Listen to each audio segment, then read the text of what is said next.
How to use the Bollinger Bands trading strategy.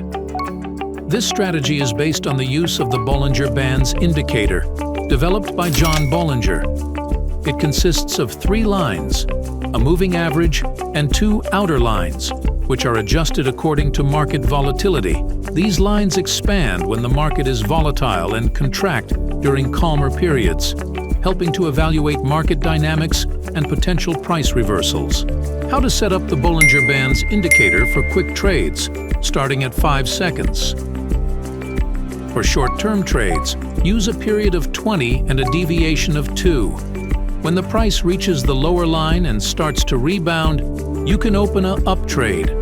When the price touches the upper line and starts to recede, open a down trade. Use Bollinger Bands with other indicators such as RSI or MACD for more reliable signals. Happy trading on Pocket Option.